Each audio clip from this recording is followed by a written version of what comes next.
কি সুন্দর আমের মুকুল এসেছে।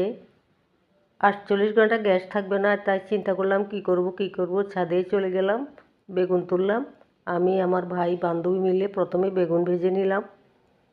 এরপর খিচুড়ি রান্না করব, ডিম আলু রান্না করব। কথায় আছে না, বুদ্ধি থাকলে খাবার অথবা ভাতের অভাব হয় না। গ্যাস না থাকলে কি হবে, হাতের কাছে যদি কিছু লাকড়ি অথবা ইট থাকে, এইভাবে 10 থেকে 15 জনের রান্না করে নিতে পারেন। আজকে আমরা 10-15 জনের রান্না এখানে করে নিয়েছি। খিচুড়ি রান্না করেছি, ডিম আলু রান্না করেছি। ইনশাল্লাহ আরেকদিন শেয়ার করব। যদি আমার